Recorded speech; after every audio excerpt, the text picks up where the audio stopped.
علیکم ورحمۃ اللہ وبرکاتہ۔ نحمده ونصلی علی رسولہ الکریم، اما بعد فاعوذ باللہ من الشیطان الرجیم، بسم اللہ الرحمن الرحیم۔ سبحانک لا علم لنا الا ما علمتنا انک انت العلیم الحکیم۔ رب اشرح لی صدری ویسر لی امری واحلل عقدۃ من لسانی یفقہوا قولی۔ ان اللہ وملائکتہ یصلون علی النبی یا ایھا الذین آمنوا صلوا علیہ وسلموا تسلیما۔ اللہم صل علی سیدنا ومولانا محمد معدن الجود والکرم وآلہ الکرام واصحابہ العظام وابنہ الکریم وبارک وسلم۔ انشاءاللہ العزیز آج آیت نمبر 68، 69، 70 اور 71 یعنی 68، 69، 70 اور 71 ان 4 آیتوں کی تفسیر بیان کی جائے گی۔ چونکہ اس میں زیادہ تفصیلات نہیں ہیں، اس وجہ سے آج انشاءاللہ مختصر طریقے سے، تفصیلات تو بہت ہیں لیکن مختصر طریقے سے اسے مفسرین کرام نے بیان فرمایا ہے۔ ان 4 آیتوں کا خلاصہ پہلے میں آپ حضرات کو بتا دوں۔ پچھلے ہفتے جیسا کہ میں نے آپ حضرات کو بتایا تھا، قوم بنی اسرائیل میں ایک بندہ رہتا تھا جس کا نام عابیل تھا، اور ایک روایت کے مطابق عامیل، عین الف میم یا لام۔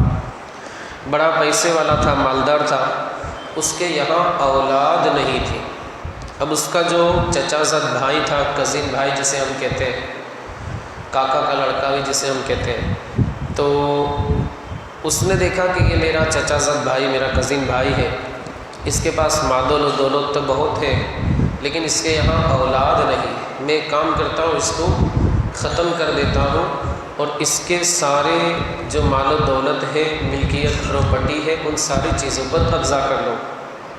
ایک دن اس نے اسے قتل بھی کر دیا اور اس کی لاش اٹھا کر دوسری بستی میں جا کر رکھ دی، اور یہ خود ہی دعویٰ کر بیٹھا کہ یہ میرا چچا زاد بھائی ہے، کزن بھائی ہے، ان بستی والوں نے اسے مارا ہے۔ بستی والوں نے حضرت موسیٰ علیہ نبینا علیہ الصلوۃ والتسلیم سے عرض کی کہ ہم نے اسے نہیں مارا۔ حضرت موسیٰ کا زمانہ تھا، بنی اسرائیل۔ آپ اللہ کی بارگاہ میں عرض کریں، اللہ وحدہ لا شریک آپ کو حقیقت حال بتا دے گا۔ حضرت موسیٰ نے اللہ کی بارگاہ میں عرض کی، اللہ عز و جل نے فرمایا ان لوگوں سے کہو کہ ایک جانور وغیرہ ذبح کرے۔ جانور کیا ہے؟ جس نام سے یہ سورہ بقرہ منسوب ہے۔ جانور میں نے پچھلے ہفتے بھی بتایا تھا، نام لینا تھوڑا مناسب نہیں ہے۔ اس جانور کو ذبح کرو اور اس کی جو کھال ہے، اس کی جو جلد ہے، چمڑا جسے ہم کہتے ہیں، یا اس گائے کا کوئی بھی حصہ، گوشت والا، ہڈی والا، یہ جو مرا ہوا انسان ہے، اس کی لاش سے لگاؤ، وہ بندہ اللہ کے حکم سے زندہ ہو جائے۔ آپ حضرات نے سنا ہو۔ اب یہ جو بستی والے تھے یا پھر وہ مقتول کے گھر والے تھے، جن سے اللہ نے فرمایا تھا کہ تم گائے جانور ذبح کرو، تو ان لوگوں نے طرح طرح کے سوالات کرنا شروع کر دیے کہ وہ کیسی ہونی چاہیے، وہ جانور کیسا ہونا چاہیے، وغیرہ وغیرہ۔ اب جیسے جیسے ان کے سوالات بڑھتے گئے، ویسے ویسے سختیاں بھی بڑھتی گئیں۔ ان لوگوں نے کہا اس کا کلر کیسا ہونا چاہیے، اللہ نے فرمایا کلر ایسا ہونا چاہیے۔ ان لوگوں نے کہا کہ اس کی عمر کتنی ہو، اللہ نے فرمایا اس کی عمر اتنی ہو، وغیرہ۔ حالانکہ اللہ نے فرمایا جانور ذبح کرو، مطلقاً جانور ذبح کر دیتے چل جاتا، لیکن جیسے جیسے سوالات کیے ویسے ویسے سختیاں بھی ان لوگوں کے اوپر بڑھتی گئیں، اور ویسے دین کے معاملے میں بہت زیادہ سوالات کرنے سے منع کیا گیا ہے۔ اللہ کے رسول صلی اللہ علیہ وآلہ وسلم نے اعلان فرمایا، اے لوگو، اللہ نے تم پر حج فرض فرمایا، اللہ نے تم پر حج کو فرض فرمایا۔ ایک صحابی رسول حضرت اقرا بن حابس کھڑے ہو گئے، عرض کیا یا رسول اللہ، کیا ہر سال حج کرنا فرض ہے؟ میرے آقا مصطفیٰ کریم خاموش رہے۔ دوسری مرتبہ پھر سوال کیا، آپ پھر خاموش رہے۔ تیسری مرتبہ پھر سوال کیا، آپ خاموش رہے۔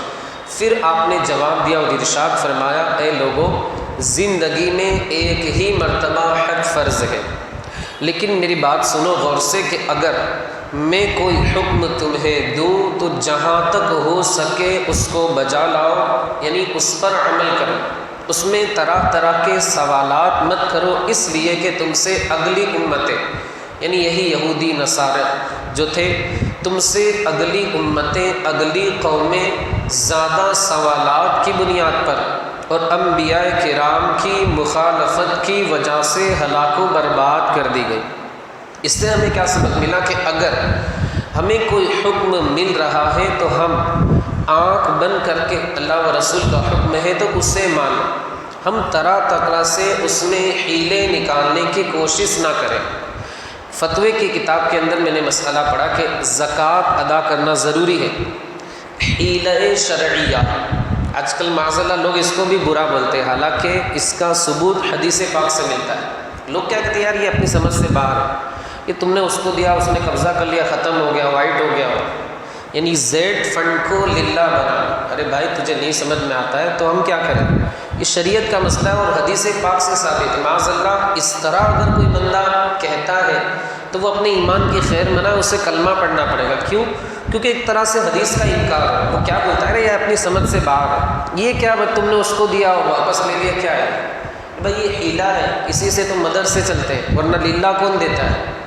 للہ رقم جس کو آپ نیاز کی رقم بولتے ہیں، فی سبیل اللہ، صدقہ نافلہ، کتنے لوگ دیتے ہیں؟ اس سے کیا مطلب؟ اتنا دیتے ہیں 10% یا جو بھی دیتے ہو، اگر آپ جائزہ لیں، اندازہ لگائیں تو اتنا نہیں آتا جس سے مدرسے وغیرہ چل جائے۔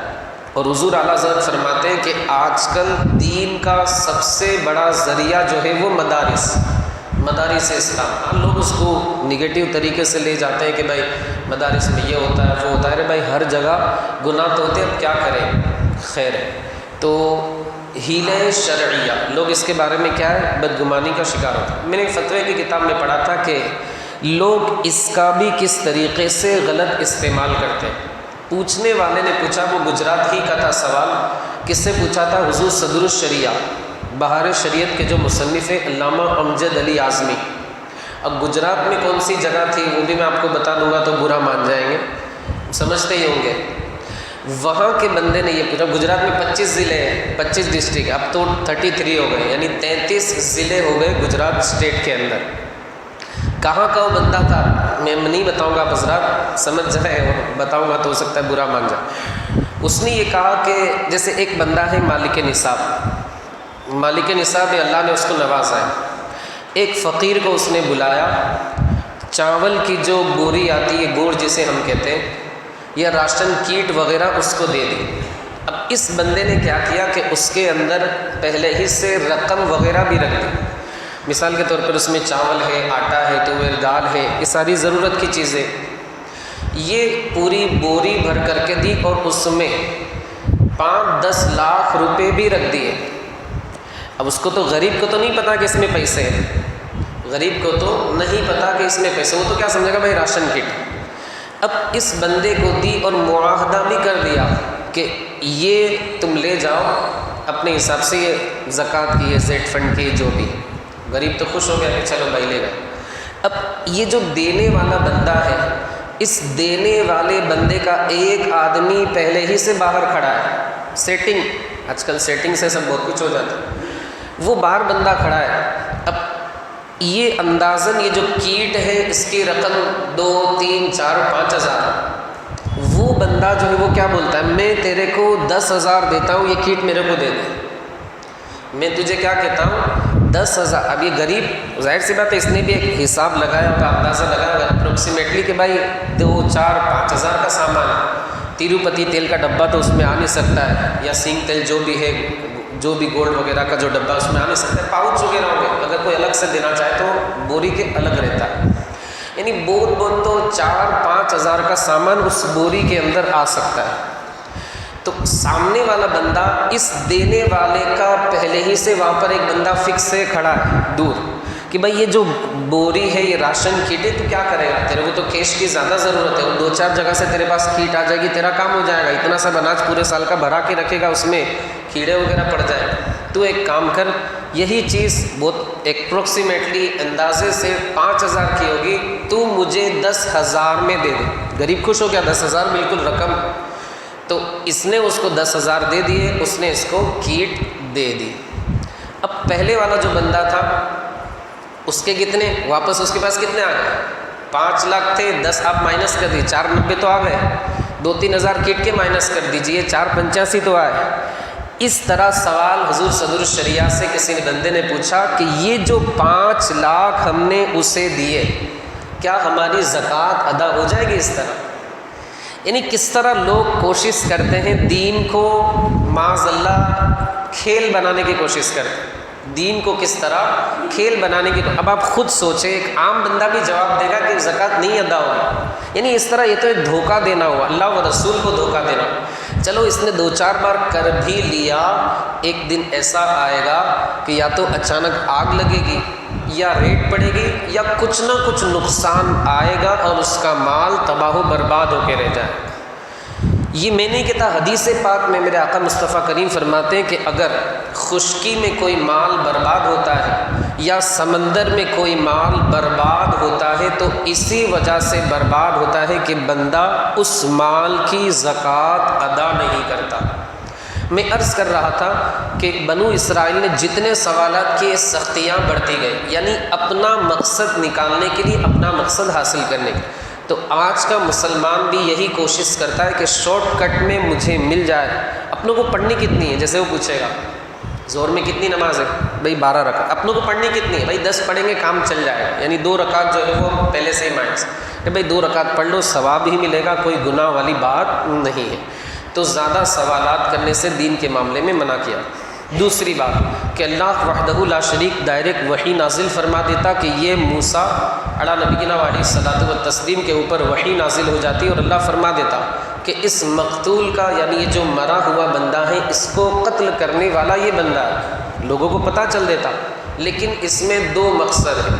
ایک مقصد تو یہ ہے کہ حضرت سیدنا موسیٰ کلیم اللہ کا معجزہ دکھایا جائے۔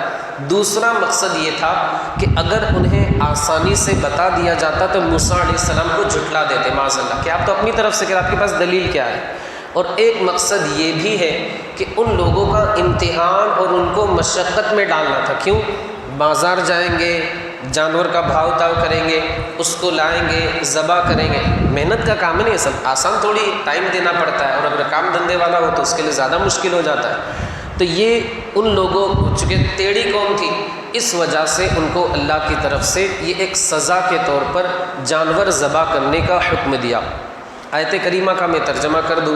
اللہ تبارک و تعالیٰ فرماتا ہے، اس کے بعد 2-4 باتیں ہیں، پھر انشاءاللہ اپنی گفتگو کو ختم کر دوں۔ قالوا ادع لنا ربک یبین لنا ما ہی، اے اللہ وہ جانور کیسا ہے؟ قال انہا بقرۃ لا فارض ولا بکر، وہ ایسا جانور ہے کہ جس کی عمر بہت زیادہ بھی نہ ہو اور بہت کم عمر بھی نہ ہو، میڈیم عمر والا بندہ ہو، جسے ہم ادھیڑ عمر کا کہتے ہیں، یعنی وہ جانور کی بات کر رہا ہوں میں، یعنی ادھیڑ عمر کا، متوسط درمیانہ ہو۔ 40 سال کا مت سمجھیے گا، انسان کی بات نہیں بلکہ جانور کی۔ وہ جانور کی 6 سال 7 سال 8 سال جو بھی ایک عمر رہتی ہے، 6 سال اگر آپ مانیں تو 4 سال کا ہونا چاہیے، 8 سال اگر آپ مانیں تو 5 کے آس پاس کا ہونا چاہیے۔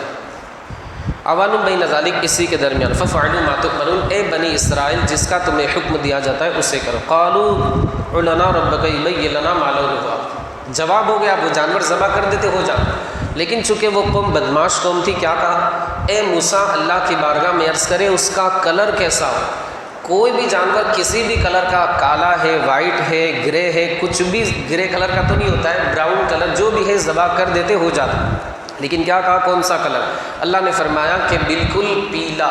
مفسرین کرام فرماتے ایسا پیلا کہ آپ اگر دیکھیں تو آپ کی آنکھوں میں، ہوتا ہے نا بہت زیادہ اگر کوئی چیز چمکیلی ہو تو آنکھ میں لگتی ہے، وہ جو جانور تھا اس کا کلر اتنا پیلا تھا، ایسا لگ رہا تھا کہ اس میں سونے کا پانی چڑھایا گیا، وہ ایسا جانور فاقع لونھا تسر الناظرین، جو دیکھنے والوں کو اچھا لگے۔ خوبصورت اگر جانور ہو تو دیکھنے والے کو اچھا بھی لگتا ہے، اور جو بیچنے والے ہوتے ہیں ان کی بلے بلے، وہ منہ مانگی قیمت مانگا کرتے۔ قالوا ادع لنا ربک یبین لنا ما ہی ان البقرہ تشابہ۔ پھر انہوں نے سوال، ابھی بھی دیکھیے پیلے کلر کا جانور لے کر ذبح کر دیتے ہو جاتا، لیکن کیا کہا ہے موسیٰ میں بتائیے کیسا جانور، ہم پر وہ جانور مشابہ ہو گیا ہے، یعنی ہم مارکیٹ میں جاتے تو ہم کنفیوز ہو جاتے، یہ لے اس کا حکم ہوگا اس کا حکم ہوگا۔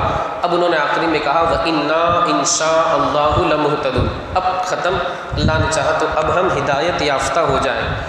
میرے آقا مصطفیٰ کریم فرماتے حدیث پاک میں بنو اسرائیل نے انشاء اللہ کہا، یعنی اب انشاءاللہ ہدایت یافتہ ہو جائے۔ یہ جو جملہ انہوں نے کہا، اگر یہ نہیں کہتے تو سختیاں بڑھتے رہتی، یہ ایسا جانور ہونا چاہیے ایسا جانور ہونا چاہیے، لیکن چونکہ ان لوگوں نے انشاءاللہ کہا، اس وجہ سے اللہ نے آسانی فرما دی، نرمی فرما دی۔ اور حدیث پاک میں قرآن مقدس میں بھی فرمایا گیا کہ بندہ کیا کہے، کچھ بھی اچھا کام اسے کرنا ہو تو کیا کہے انشاءاللہ، برا کام، حرام کام، شراب پینا، جھوٹ بولنا، گالی دینا، ان سارے کاموں کے لیے انشاءاللہ کہے گا، بعض صورتوں میں کافر ہو جائے گا، دائرہ اسلام سے خارج ہو جائے گا۔ اچھا کام ہے نماز پڑھنا، نیکی کرنا، مدد کرنا، راستے سے تکلیف دہ چیز ہٹانا، کسی کی نصرت و اعانت کرنا، ان ساری چیزوں کے لیے انشاءاللہ۔ ایک بات مجھے اس پر ایک یاد آئی، جوکری سے آپ کہہ سکتے ایک ماڈرن قسم کا بندہ تھا، سیٹھ آدمی تھا، اللہ نے نوازا تھا۔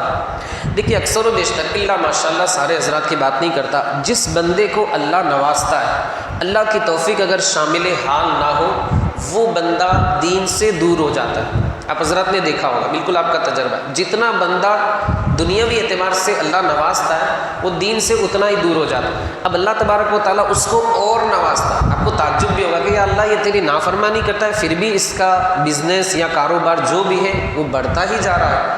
تو بات دراصل یہ ہوتی ہے کہ اللہ اس سے آزماتا ہے کہ یہ میرا بندہ نوازنے کے بعد میرا اپنا بنتا ہے یا نہیں بنتا ہے، یا پھر غفلت میں رہتا ہے۔ خیر ایک دن آتا ہے کہ ایسی اللہ پکڑ فرماتا کہ پھر وہ بندہ کہیں کا نہیں رہتا۔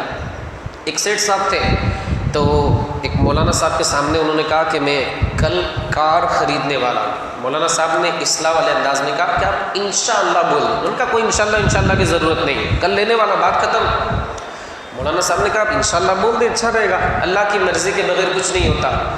تو بولے نہیں کوئی ضرورت نہیں ہے۔ دوسرا دن آیا، اتفاق سے وہ لینے کے لیے گئے، انہیں کار بھی نہیں ملی اور ان کی بکری وغیرہ کچھ نہیں ہو پائی، بلکہ وہ نقصان میں چلے گئے۔ اب پھر مولانا صاحب سے ملاقات ہوئی تو کہے بنا بالکل اب میں کار لینے والا ہوں انشاءاللہ، میں یہاں جاؤں گا انشاءاللہ، میں وہاں جاؤں گا انشاءاللہ، میں یہ کروں گا انشاءاللہ، میں وہ کروں گا انشاءاللہ، میں کھانا کھاؤں گا انشاءاللہ، میں باہر جاؤں گا انشاءاللہ، میں کاروبار کروں گا انشاءاللہ، میں انشاءاللہ کی بالکل لائن لگا دی۔ مولانا صاحب نے کہا کیوں، اب عقل ٹھکانے آ گئی؟ یقیناً اللہ کی مشیت کے بغیر، اللہ کے چاہے بغیر کچھ نہیں ہو سکتا، تو انسان کو اتنا غرور اور تکبر نہیں کرنا چاہیے۔ اور یہ انشاءاللہ بولنے سے انسان چھوٹا نہیں ہو جائے گا، بلکہ اللہ نے چاہا تو اس کا کام اور بہتر طریقے سے ہوگا۔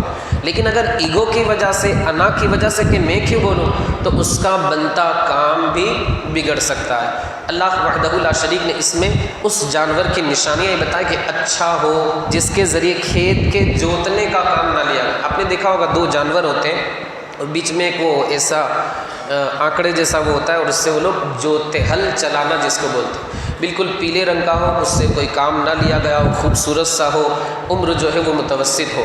مفسرین کرام فرماتے ہیں اس آیت کریمہ دو چار آیات ہیں، ان سے ثابت ہوتا ہے کہ قربانی کا جانور خوبصورت ہونا چاہیے، اس سے کام وغیرہ نہ لیا جائے۔ یعنی ہم نے قربانی کی نیت سے خرید لیا، اب اس کے اوپر سواری نہیں کر سکتے، اس کے بال وغیرہ سے فائدہ نہیں اٹھا سکتے۔ اسی طرح بہتر سے بہتر، مہنگا سے مہنگا، قیمتی سے قیمتی، اخلاص کے ساتھ جانور راہ خدا کے اندر ہمیں خرچ کرنا چاہیے۔ مفسرین کرام فرماتے ہیں اس میں پیلے رنگ کا جانور ذبح کرنے کے تعلق سے حکم دیا، تو علماء فرماتے، مفسرین کرام فرماتے ہیں کہ بندے کو چاہیے کہ وہ اپنے پیر میں پیلے رنگ کی چپل پہنے، یعنی مستحب ہے، ضروری نہیں ہے۔ کیوں؟ پیلے رنگ کی چپل پہنے، پیلا یعنی یلو کلر جسے ہم کہتے ہیں، اگر بندہ پیلے رنگ کی چپل پہنے گا، اللہ دنیا کے غموں کو دور فرمائے۔ یعنی اس کو غم وغیرہ لاحق نہیں ہوگا، غم وغیرہ جو ہے اس کو ٹینشن، ڈپریشن، یہ ساری چیزیں دور ہوگی۔ اور اگر بندہ کالے رنگ کی چپل پہنتا ہے، بہت سارے لوگ کالے رنگ کی چپل کالے رنگ کی چپل پہنتا ہے، بلیک کلر کی چپل اگر پہنتا ہے، چاہے وہ جوتے ہو، چپل ہو، سینڈل ہو، سلیپر ہو، جو بھی ہو، اگر وہ بندہ پہنتا ہے کالے رنگ کی چپل تو اس سے دنیا کے غموں میں اضافہ ہوتا ہے، ٹینشن میں اضافہ ہوتا ہے، غم میں اضافہ ہوتا ہے، ٹینشن، ڈپریشن وغیرہ یہ ساری چیزوں کے اندر اضافہ ہوتا ہے۔ بہرحال چپل وغیرہ کے تعلق سے ممانعت ہے، ورنہ حدیث پاک میں ہے کہ میرے آقا مصطفیٰ کریم سیاہ رنگ کا یعنی کالے رنگ کا موزہ پہنتے تھے، تو کالے رنگ کا موزہ پہنیے، سنت پر عمل کرنے کا ثواب ملے، لیکن چپل ہے، جوتے ہے، سینڈل ہے، جو بھی ہے وہ کالے رنگ کی آپ پہننے سے بچیں، پرہیز کریں۔ اسی طرح سیاہ رنگ کا عمامہ، یہ بھی میرے آقا کی سنت مبارکہ ہے۔ فتح مکہ کے موقع پر آپ نے سیاہ رنگ کا عمامہ اپنے مقدس سر کے اوپر زیبتن فرمایا۔ لباس کی اگر آپ بات کریں تو سفید لباس پہننا یہ بہتر ہے، اور آقا کریم کا پسندیدہ لباس جو ہے وہ کیا ہے؟ سفید ہی تھا مرد حضرات کے لیے۔ خواتین جو ہے وہ کیا کریں گی؟ وہ رنگین کپڑے پہنیں۔ خواتین جو ہے ان کے لیے بہتر کیا ہے کہ وہ رنگین کپڑے پہنیں۔ یہ مختصر ان 4 آیات کی تفسیر تھی، ابھی تو بہت کچھ ہے، بس اتنا ہی کافی ہے۔ مولا عز و جل ہمیں آپ کو اور ساری دنیا کے خوش عقیدہ مسلمانوں کو قرآنی احکام پر عمل پیرا ہونے کی توفیق رفیق عطا فرمائے۔ استغفر اللہ ربی من کل ذنب واتوب الیہ۔ مولا ابھی اس وقت جو بیان ہوا اس پر ہم سب کو عمل پیرا ہونے کی توفیق عطا فرما۔ ہمارے ان بھائیوں نے اس محفل میں شرکت کی، نے اپنی شان کے مطابق اجر و ثواب عطا فرما۔ ان کی کمائی میں، کاروبار میں، تجارت میں، رزق حلال میں خوب سے خوب تر برکتیں عطا فرما۔ اے مولا عز و جل ہمارے ان بھائیوں کو اس درس کی برکتوں سے مالا مال فرما۔ ہمارے ان بھائیوں کو اور ہم گناہ گاروں کو پورے گھر والوں کے ساتھ بار بار حج بیت اللہ کی سعادتیں عطا فرما۔ وصلی اللہ تعالی علی خیر خلقہ ونور عرشہ سیدنا و مولانا محمد وعلی آلہ واصحابہ اجمعین برحمتک یا ارحم الراحمین۔